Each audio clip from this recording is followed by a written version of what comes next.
Hola amigos de Contexto. Amigos, hemos hecho algunos programas sobre la crisis de Haití. Es algo que nos preocupa tremendamente. Estamos al lado, nos repercute todo lo que pasa en Haití. Además de que humanamente una crisis del pueblo haitiano nos toca muy a fondo. Nos acompañan en este programa los señores Inocencio García y Jean-Michel Carroix, dos personas de quizás que viven en el país, que más conocen sobre el pueblo haitiano, su realidad y lo que ha pasado.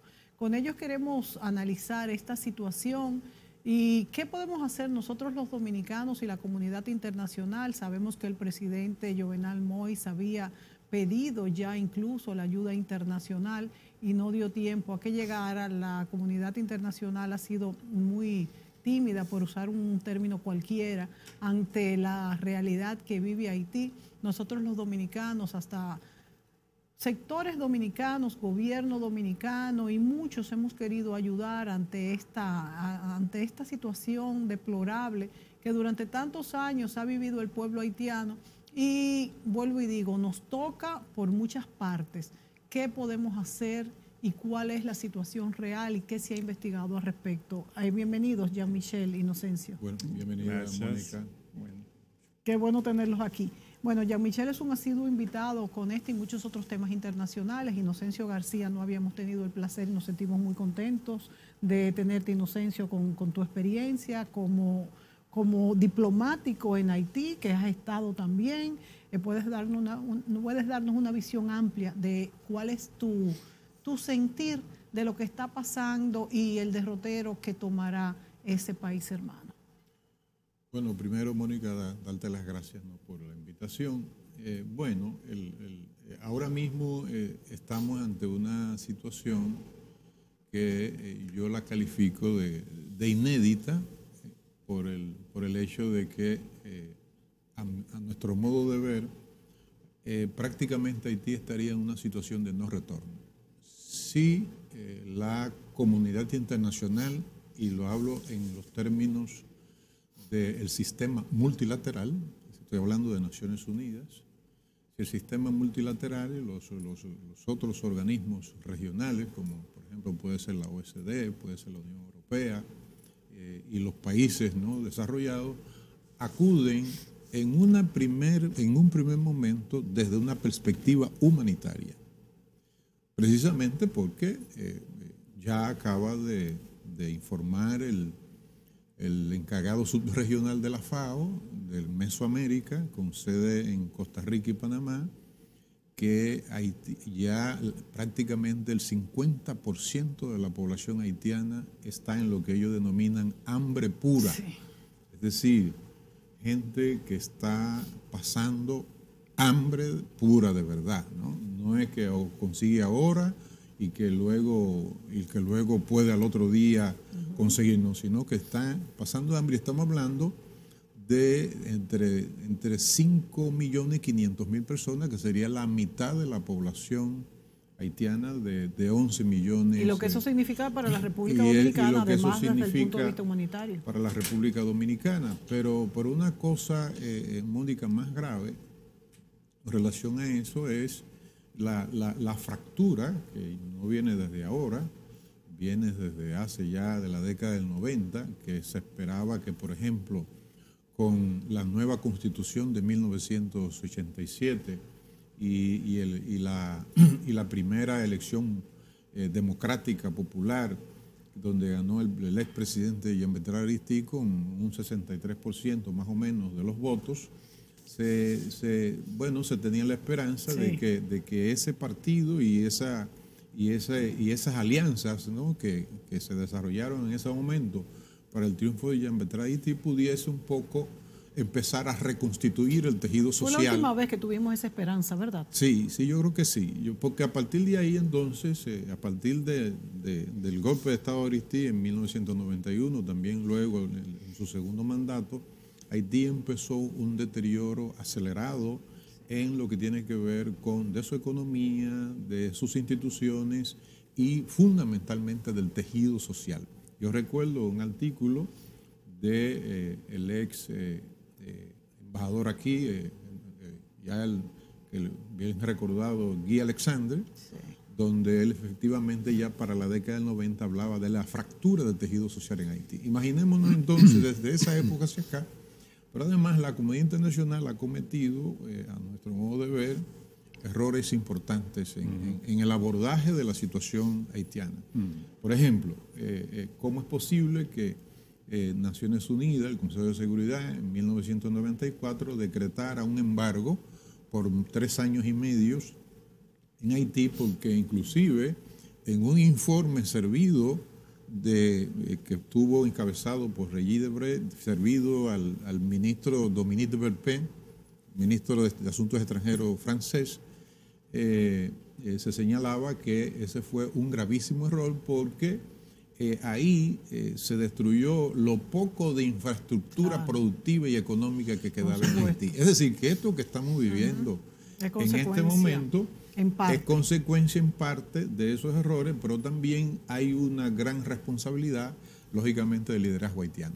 Incluso, por ejemplo, los haitianos residentes en el exterior, que hay muchos con mucho dinero, incluso en el mismo país hay muchos empresarios haitianos y no hemos visto que hay ningún interés por impulsar al país. Yo le decía al embajador Silvio Erasme Peña, que también Dios lo tenga en gloria, que la élite haitiana es muy indiferente. Tenía 3/4 partes del cuerpo fuera y 1/4 parte en Haití. Sí. Es decir, ha sido un territorio solo de un medio de explotación de ese territorio, pero no hay un compromiso, ¿no?, por la suerte del pueblo haitiano. ¿Cuánto entra, Jean-Michel, si tú tienes ese dato de la diáspora en remesas en Haití? Hay una gran... Sí, porque tengo entendido que sí, sí, pero... se evalúa, bueno, es la principal fuente. Sí, es la principal fuente. Desde que Petrocaribe se terminó, de hecho. Pero ser principal fuente en Haití no quiere decir que sea muy grande. No, se estima en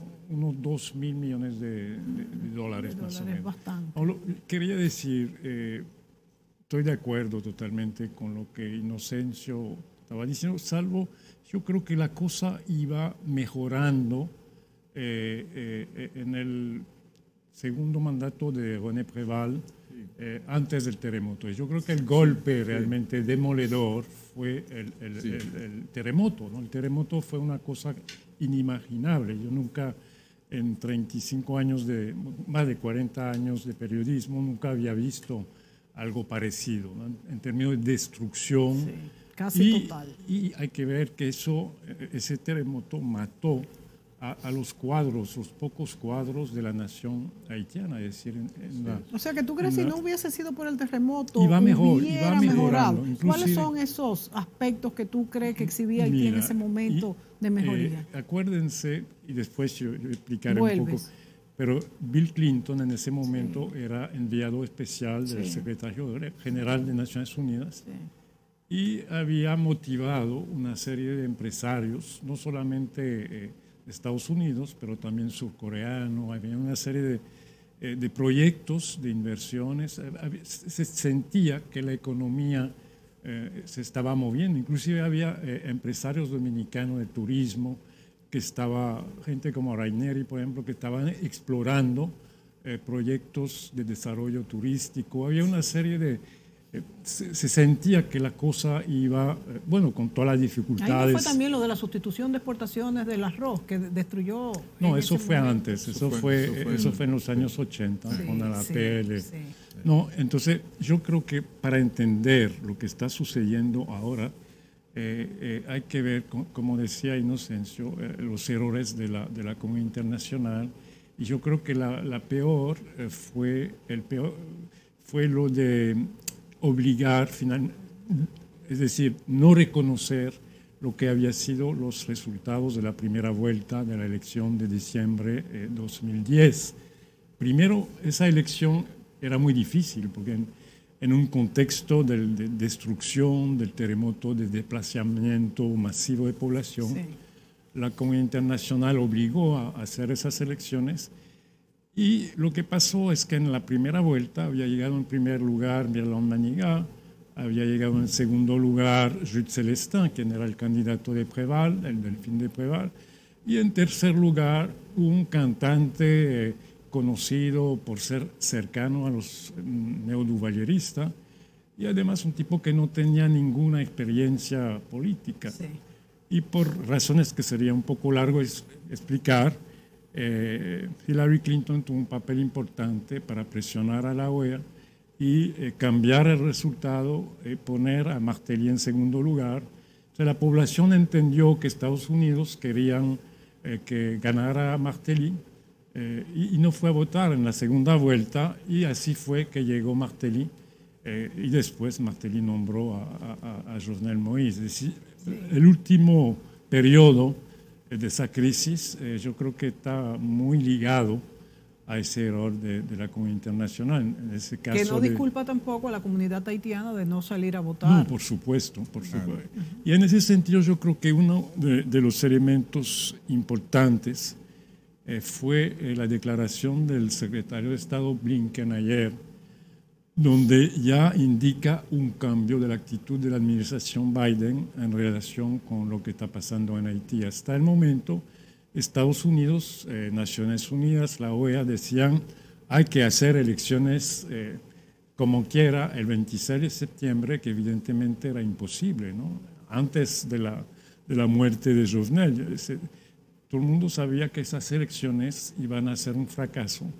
No había credibilidad del Consejo Electoral, no había condiciones mínimas de seguridad, porque las pandillas están controlando partes importantes de los barrios, del territorio.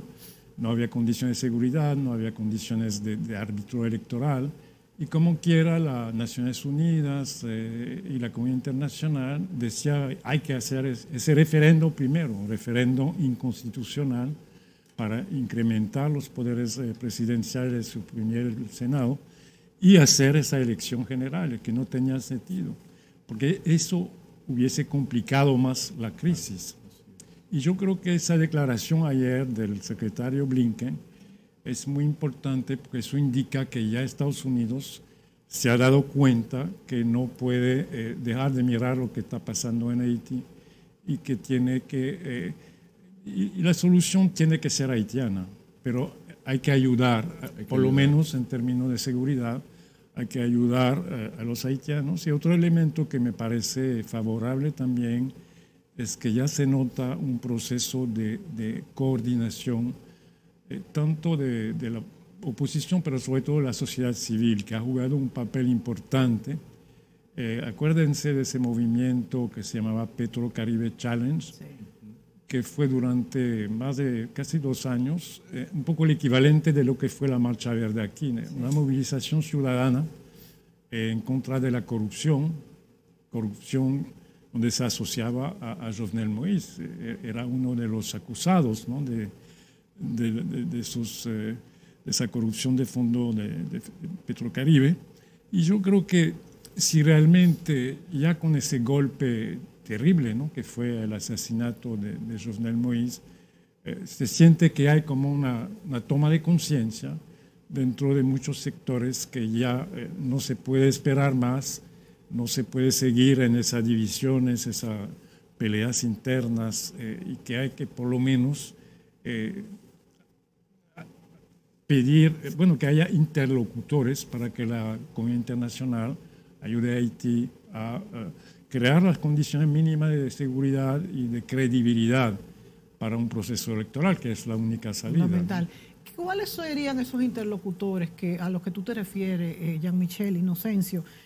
Porque realmente no hay ni siquiera autoridades calificadas ahora mismo en Haití, porque el ministro que salió y el que entró todavía no se había juramentado. ¿Quién entonces está llevando esa voz cantante y dentro de la sociedad civil quiénes están? Porque el grave problema actual es que son autoridades de facto. Exacto. Hay un vacío de poder. Las características del momento actual es que hay un vacío de poder constitucional. Constitucional, como decía Inocencio. Entonces, hay tanto Estados Unidos como la ONU dio el espaldarazo a Claude Joseph, el ministro canciller además, ¿no? ministro, pero hay una pugna entre el que había nombrado Jovenel Moïse que Ariel Henry. Pero yo quisiera referirme puede ocurrir, Mónica, lo siguiente. 2004, 2006 hubo gobierno provisional y precisamente permitió que en esos 2 años se reconstituyeran las instituciones haitianas, ¿no? Con apoyo de la comunidad internacional, y eso permitió precisamente que el presidente Pereal hubiese sido el presidente nueva vez, al periodo al que se refería. O sea que esas instituciones sí están ahora mismo vigentes. ¿Cuáles? Esas que se reconstruyeron durante esos 2 años antes de Jovenel Moïse. No, porque las instituciones están colapsadas. Por eso. Están colapsadas. ¿En qué ayudaría eso entonces? Ese periodo ahora, ¿por qué esto es inédito ahora? Porque resulta que la Constitución señala que el Tribunal Superior de Justicia, la Corte de Casación, los jueces, el presidente debe de asumir al desaparecer el presidente de la República, por cualquiera de las razones. Y no hay nadie. Pero resulta que murió de COVID. Por eso no hay nadie ahí en ese puesto. Es decir, que ahora hay una situación de altísima excepcionalidad, ¿no? Sí. Pero yo quisiera aprovechar, porque lo he señalado en otros programas, que, por ejemplo, las Naciones Unidas no debe cometer el error de repetir los objetivos únicos de la resolución 1542 del 2004. ¿Por qué? Porque resulta que aunque los objetivos eran de paz... cuando mandó la MINUSTAH. Exactamente, ¿no? Cuando se creó la MINUSTAH. Y entonces Haití, lo que hemos dicho, Haití lo que necesita es reconstrucción económica y social. Es decir, el enfoque no puede ser solo de paz y de seguridad regional. Es decir, no concebir a Haití solo como una amenaza regional, sino para ayudarlos a ellos. Porque si no, pueden venir de nuevo las medidas. Qué bueno que Estados Unidos, ¿verdad?, ya está adoptando una actitud proactiva, que es importante, y que pueda Estados Unidos liderar en el marco de Naciones Unidas, ¿no?, ¿verdad?, una ayuda importante y una resolución importante, pero esa resolución debe contener la reconstrucción económica, social e institucional. No solamente ni siquiera la paz para Haití solamente, sino la reconstrucción. No, porque es que ya está demostrado que solamente con elecciones que se realicen, con demanda de que se respeten los procesos electorales y democráticos, Haití no va a llegar a solucionar. Si no hay un tejido productivo, la paz no va a ser duradera. ¿Y sobre qué base se va a asentar un sistema democrático? Yo me acuerdo sin esas condiciones. Claro. Una discusión que tuve con René Préval poco después del terremoto, que fui varias veces a visitarlo. Y él me decía, mira, Jean-Michel, lo que necesitamos no son blindados de la MINUSTAH, lo que necesitamos son tractores. Claro, el problema era que dentro de la regla del mantenimiento de paz es para una guerra. En Haití no había una guerra tradicional, aunque se dice que pidieron una guerra de gangas, se dice que la hay pandillas, y se ha agravado la situación en términos de seguridad. Pero eso no se resuelve con militares tradicionales. Lo que habían era contingente de jordaños, de suramericanos, que realmente no hacían gran cosa. Pero un contingente para la reconstrucción de Haití además sería mucho más caro. Está la comunidad internacional. Pero la MINUSTAH costó todo el dinero pero serían más caros aún. Millones. Pero sería más caro aún. Ya la cifra oficial de Naciones Unidas que se invirtió en la MINUSTAH son 6.000 millones de dólares. Que no sé por qué, porque no hicieron nada, ir a vigilar. Imaginémonos esos 6.000 millones de dólares invertidos en carreteras, en hospitales, en puentes, en agua potable y saneamiento, etcétera, etcétera. Mira, no tuviéramos esta situación. El propósito de la MINUSTAH era la estabilización, eso era el nombre. Sí, me acuerdo. ¿Y qué estabilización cuando uno ve la situación de hoy? No, es un fracaso realmente que costó, como dice Inocencio, 6.000 millones de dólares. La cifra y retirarlo tampoco fue lo mejor, porque tampoco hubiera servido de nada continuarlo de la misma manera, pero retirarlo fue todavía peor. Bueno, ahora hay una, como lo dice Jean-Michel, ¿no? Ahora hay una gran oportunidad, ¿no? Si se mira a Haití, no solo repetimos desde la perspectiva de seguridad regional, que es lo que siempre ha salido de OEA y de Naciones Unidas, y se asume el enfoque precisamente que acaba de decir Jean-Michel, que le confió el presidente Preval. Efectivamente, lo que necesita Haití son tractores, carreteras, agua potable. Para que una vez esto esté hecho, se haga una reconstrucción de todas las instituciones, porque ni siquiera antes se puede hacer.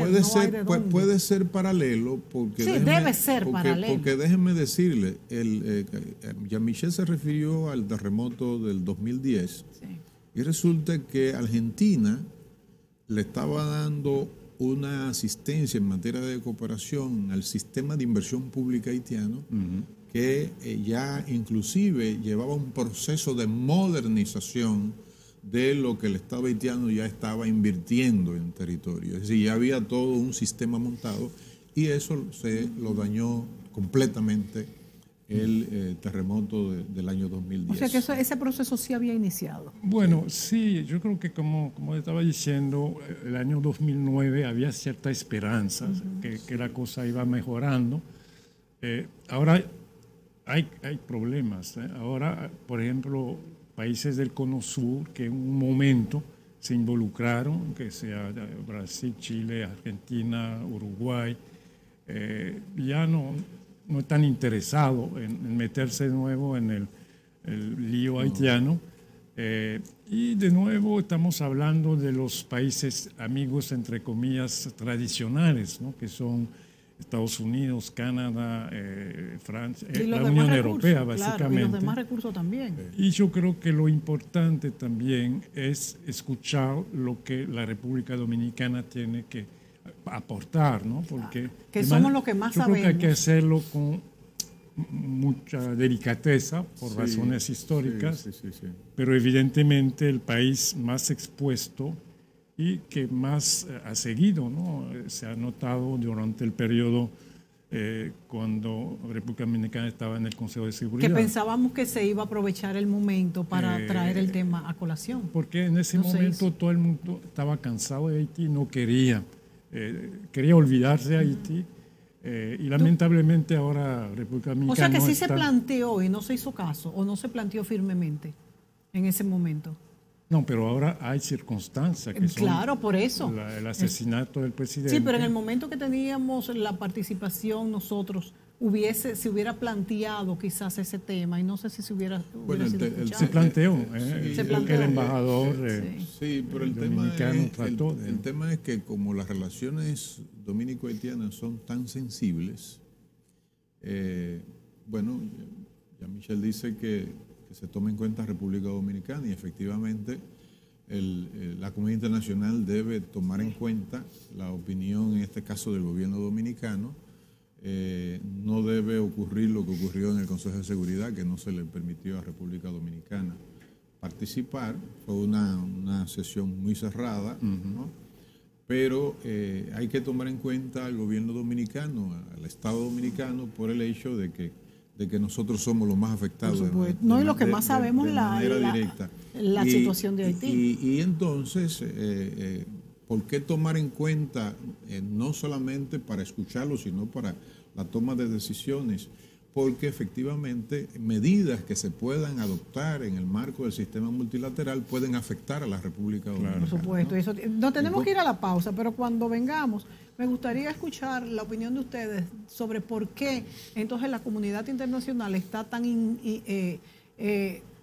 nos ve de esta manera a nosotros, cuando nosotros no solamente somos los más afectados, sino que hemos brindado apoyo a Haití en muchas circunstancias, aunque también se nos ha culpado la mayoría de las veces de manera injusta de cuestiones que no tenemos la culpa.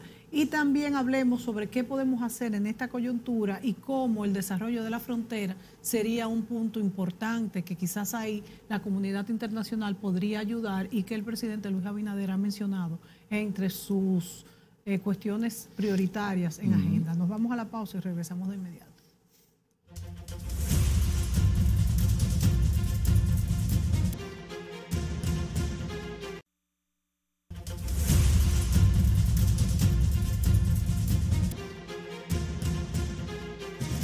Amigos, hablamos de uno de los temas más importantes para ellos, por supuesto, para Haití, pero también para la República Dominicana. Hemos visto que la frontera ha sido cerrada, incluso las relaciones comerciales. Ha habido gran temor en la República Dominicana y ni hablar sobre el temor que esto ha despertado en Haití, refiriéndome al asesinato del presidente Jovenel Moïse. Nos acompañan dos de las personas que más conocen esta situación de la vecina nación, que son Inocencio García y Jean-Michel Carrua, y hablábamos sobre el papel de la República Dominicana ante este gran problema y sobre por qué muchas veces la comunidad internacional ha obviado la voz nuestra en este problema. Jean-Michel, ¿por qué? ¿Por qué se nos cerró el camino y la voz? Sí, no, yo creo que no se puede decir que se cerró la voz. Yo creo que... Bueno, si no nos dejaron entrar... Lo mismo dominicanos saben que hay que actuar con mucha delicadeza en cuanto a ese tema. Inocencio, que ha sido diplomático en funciones en ese tema, lo sabe mejor que yo. Pero yo creo que, mira, estábamos diciendo que la prioridad hoy en día es el tema humanitario, es decir, la hambruna, ¿no?, que toca casi la mitad de la población haitiana. Y yo veo que hace unos días República Dominicana fue el primer país que abrió finalmente la frontera para permitir el intercambio de comida. Intercambio, que es una forma de ayudar en términos de mandar comida, ¿no?, hacia Haití, comida que necesita realmente el pueblo haitiano. Y hay otras medidas. Se mandó también gas propano, que eso también hacía falta, hace mucho falta en Haití. Y yo creo que, según tengo entendido, ¿no?, me dicen que República Dominicana está muy al tanto de lo que puede hacer para tratar de resolver, porque es un problema de sobrevivencia realmente para... Yo creo que el tema haitiano es el tema más importante en cierta medida, ¿no?, para el futuro dominicano, claro, el futuro de la isla. Claro, ¿no? Claro. Uno habla de migración, uno habla de comercio, el tema de medio ambiente, que es un tema fundamental para un pequeño estado insular. No se va a resolver si no hay una colaboración entre ambos países. Y para tener ese tipo de cooperación se necesita estabilidad y autoridades con legitimidad en Haití. Yo creo que si no hay un mínimo de estabilidad y de institucionalización y de credibilidad de las autoridades, bueno, el plan que presentó el presidente Luis Abinader, que me pareció un plan bien pensado, un plan de cooperación con Haití, cuando lo firmó con Jovenel Moïse, inclusive yo le dije a mi amigo Roberto Álvarez, el canciller, Roberto, ese plan es muy bueno, pero no se va a aplicar, porque no hay en Haití contraparte para aplicarlo. Sí. Y yo creo que el deseo dominicano es que haya interlocutores. Mira la comisión mixta bilateral, que Inocencio conoce bien, que Julio, nuestro amigo, conoce bien. Ha trabajado mucho. Esa comisión está paralizada, de hecho, y ha hecho muchas buenas protestas propuestas desde hace años. No se han concretizado. ¿Por qué? O sea que la República Dominicana sí está consciente de todo lo que tú has dicho, Jean-Michel, y todo lo que implica no resolver el problema de Haití desde el punto de vista del territorio, del medio ambiente, de las migraciones, del comercio. Pero nosotros no podemos solos. Entonces, por eso pregunto, por ejemplo, tú, Inocencio, que has trabajado como diplomático en Haití, ¿cuál ha sido tu experiencia en encontrar interlocutor en Haití y en la comunidad internacional? Porque si a nosotros no nos escuchan, pero sí se nos exige que participemos en la solución, ¿cómo pudiese esto llevarse a cabo? Bueno, como precondición está el hecho de que, lo que acaba de decir Jean-Michel, que se necesitan autoridades legítimas, ¿no? Esa es una precondición. Y se necesita, aparte de esas autoridades legítimas, se necesita estabilidad política, ¿no? En Haití. Y uno de los tantos temas que, por ejemplo, trabajamos cuando yo estaba como encargado de la División de Relaciones con Haití, 2004-2007, yo siempre le decía al interior de la Cancillería, y se lo decía a los homólogos haitianos, que el comercio entre los dos países debía ser una estrategia de lucha contra la pobreza. Exacto. Y prioritariamente para ambos países, pero prioritariamente para Haití. Y entonces, en ese marco, la República Dominicana empezó a capacitar a personal de aduanas haitiano en la aduana nuestra aquí en el país.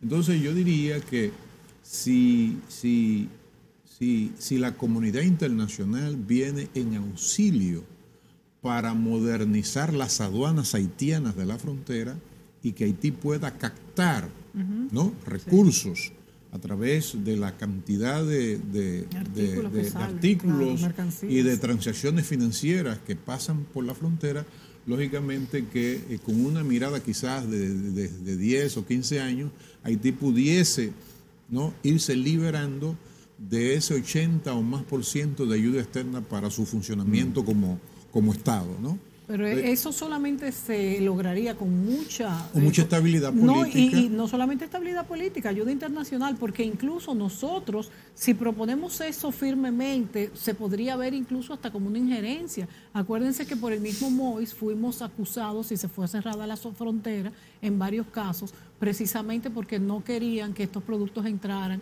sin pagar impuestos. Bueno, es que nosotros, a ambos lados hay un retraso histórico en materia de infraestructura aduanal y de infraestructura de la gestión fronteriza para todas las actividades, para migración, para comercio, para los temas de tráfico y trata, etcétera. Si nosotros, por ejemplo, ¿qué hace, por ejemplo, El Salvador y con Honduras? Hay aduanas gemelas. Y esas aduanas gemelas permiten un paso de los furgones que te duran 5 minutos, 10 minutos. O sea, cuando tú hablas de aduanas gemelas, ¿quiere decir que son las dos juntas al mismo tiempo? No, o en el caso... La aduana gemela implica que cuando un furgón va de Honduras a El Salvador, ya por incorporación de tecnología, ya hay un registro de ese furgón, y por eso el tráfico es mucho más expedito, ¿no? Mucho más rápido.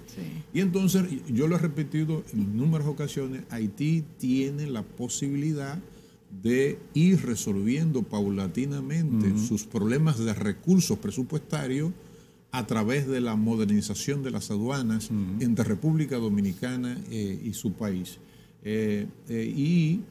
Por ejemplo, pongo el caso, estando yo como embajador encargado de la División de Relaciones con Haití, en el periodo 2004-2006 se designó a un recaudador en Malpaso, del lado colindante con Jimaní, en la provincia de Independencia nuestra, y resulta que ese recaudador haitiano no aceptaba soborno y las recaudaciones aumentaron de manera considerable. ¿Qué significa eso? Que con los 1.000 y pico de millones que es la transacción entre los dos países, lógicamente siempre favorable a República Dominicana, pero si Haití pudiese organizar, ¿no? Y yo entiendo que la República Dominicana también estaría dispuesta, el Estado Dominicano, que lo ha estado, dispuesto también a colaborar, ¿no? Entonces yo creo que esa sería una vía importante en que en este momento de esta crisis inédita la comunidad internacional y las mismas autoridades haitianas deben tomar en cuenta. ¿Qué pasó, por ejemplo, con ese recaudador que tú dices que recaudó mucho y luego pasó? Bueno, cuando yo venía de la embajada nuestra, ¿no? en actividades oficiales y venía por carretera, este es un dato importante, veía a Chantal Clerville con Eren en un carro en el medio, una camioneta adelante y otra detrás, con individuos fuertemente armados. ¡Wow! O sea que fíjense cómo era con la fuerza. Es que hay un tema ahí de carácter de la economía política. Ahora, Jean-Michel ha hablado, sí, estoy de acuerdo, Jean-Michel ha hablado que la solución tiene que salir de Haití. Sí. ¿Tú crees que Haití está ahora mismo preparado para, vamos a decir, parir una solución ayudada por la comunidad internacional? Mira, porque yo como que tengo mis dudas. Yo creo que primero el hecho de que ya parece que el principal actor de la comunidad internacional, en este caso Estados Unidos, no está apoyando de manera ciega, digamos, lo que queda de la administración Martelly-Jovenel Moïse, abre un espacio y eso va a depender realmente. Lo que te puedo decir es que sí tengo muchos retornos de amigos haitianos y yo sé que en esos últimos días hubo muchos contactos, declaraciones para tratar. Hay una comisión para la solución de la crisis sea haitiana. Yo creo que eso es fundamental. Sí. Si queremos realmente, no se puede imponer una solución desde fuera. Porque no sería una solución. No sería una solución duradera. Sí.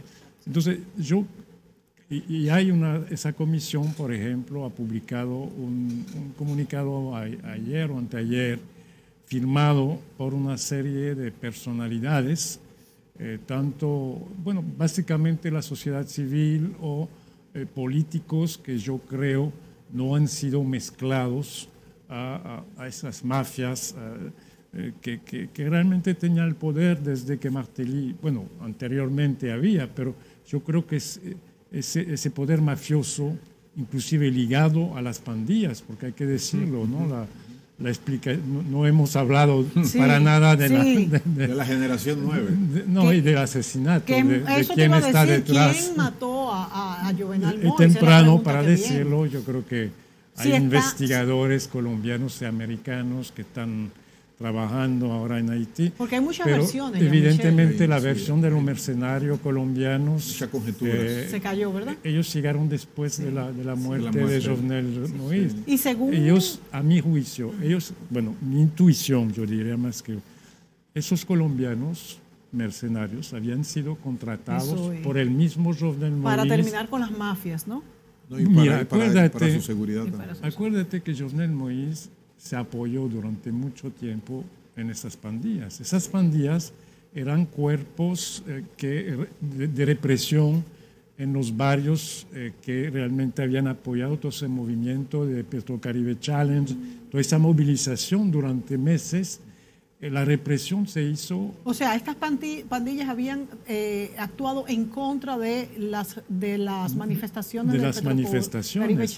Hay varios masacres en Bel Air, en varios barrios contratadas por Juvenal, tal parece. Entonces, ¿qué pasó? En un momento... aliados. Sí, y porque hubo varios informes, y notablemente uno de la Facultad de Derecho de la Universidad de Harvard, hace como 3 o 4 meses, con muchos testimonios, datos muy concretos que establecían esa colaboración entre las principales pandillas unificadas en un grupo que se llama el G9, con el líder Barbecue, Jimmy Cherizier, ex policía, con el Palacio Presidencial. Entonces hubo una serie, bueno, la comunidad internacional, Naciones Unidas y otros empezaron a decir a Jovenel Moïse, hay que parar eso porque realmente eso es problemático, ¿no?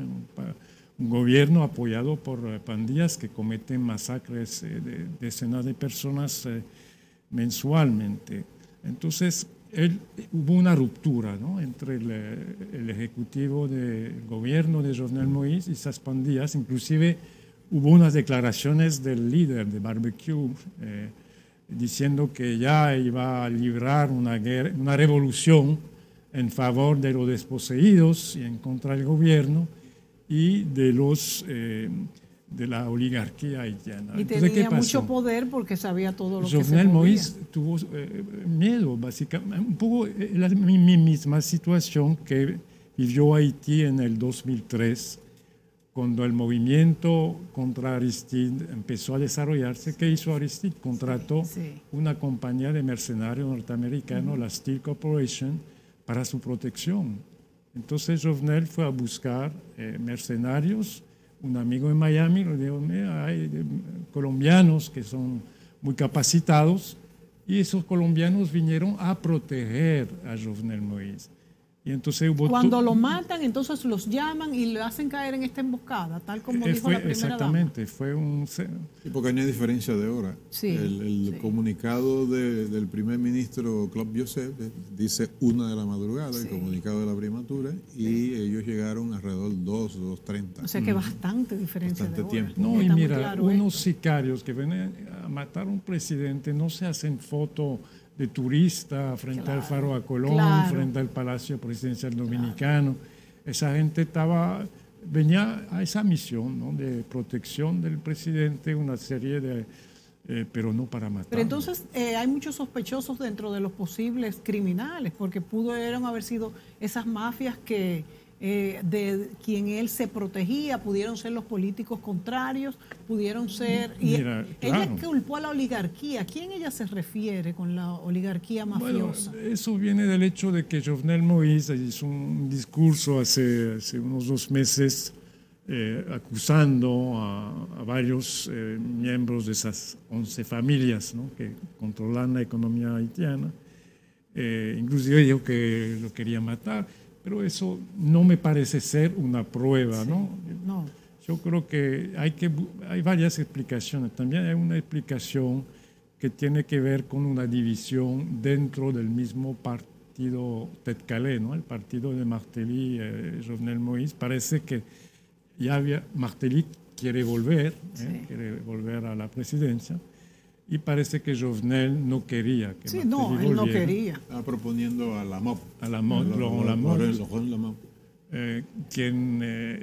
Entonces, eso puede ser también una explicación. Yo creo que esa sería la más lógica. Por los intereses que eso representa. También se habla de un tumbe de narcotraficantes ligados a toda esa estructura. Es decir, yo creo que por lo menos vamos a saber más con la investigación colombiana, la del FBI, sobre la parte colombiana. Yo creo que ya para descartar esa parte, esa historia de los mercenarios, porque no debe ser tan difícil saber. Siguen presos, ¿verdad? Sí. Bueno, mataron a 2 o 3. Sí. Hay como 7 que están todavía, que se escaparon. Eso te iba a decir, hay algunos prófugos. Pero mira, por ejemplo, ninguno de los miembros de la unidad de protección de Jovenel fue herido. O sea que había complicidad, obviamente. Ningún rasguño. Sí. Por eso es que se supone que hay complicidad. Ayer por la mañana el fiscal había convocado a un señor Dimitri Erard, quien es el jefe de esa unidad de protección, y él no... Sencillamente no fue la convocatoria. Él está relacionado con el actual que está en el cargo. ¿No está relacionado, Dimitri? Dimitri era, hay varios Dimitri. Pero Dimitri era, es el jefe es un policía, el jefe de la unidad general de protección del Palacio Nacional. Sí, pero él apoya a alguien. Él apoya a uno de los políticos, leí. Que ahora está, no me acuerdo cuál ahora, porque tienen nombres muy parecidos, Pero leí que él apoya a alguien, que él había dado el apoyo al... No, tú hablas de Dimitrivov, tal vez, sí, porque hay otro Dimitri que es miembro de una de esas familias. Se ha mencionado también esa familia. Pero yo creo que más bien la pista de la escisión dentro del partido, PHTK, yo creo que... Y si fuera la pista correcta sobre esta parte que tiene en el partido, ellos estarían, entonces tendrían que tener preparados alguna estructura para hacerle frente a algo que ellos mismos planificaron. ¿Han salido estas cabezas? ¿Se ha oído algo al respecto? No, yo creo que ellos, evidentemente no habían plan de salida, ni para los colombianos. Dios mío. Cuando tú contratas unos sicarios, exacto, lo mínimo que tú haces es preparar la salida, ¿no? Un helicóptero para sacarlo, un plan que no había, evidentemente. Wow. Todo eso es todavía muy confuso, pero yo creo que no sé si un día sabremos toda la historia, pero si no se llegará hay elementos a saber que poco a poco y estas mafias, estas pandillas asesinas y mucho narcotráfico hay en Haití. Claro, de hecho, se dice que también entra mucha droga por la tráfico frontera, de armas. aquí. Ese Dimitri ha sido señalado por el FBI como uno de los mayores traficantes de armas, ¿no? en la región. En Haití. Entonces, ¿cómo la comunidad internacional tendría que tomar una parte activa en esto? Y esto se podría también ver como interferencia, pero los haitianos están preparados para esto. Bueno, yo sé que concuerdo en que la solución en definitiva tiene que ser de los haitianos, pero yo he dicho que los haitianos tienen que dejarse ayudar. Eso digo yo, porque es que solo no van a poder. Porque el cuadro que hemos esbozado aquí es evidente que es un cuadro demasiado complejo, ¿no? Es un cuadro inclusive de un sistema territorial mafioso que hay en Haití, con todos esos componentes precisamente de crimen internacional. Y yo creo que el gobierno dominicano, ante un cuadro como este, debe de tener inclusive sesión permanente, ¿no?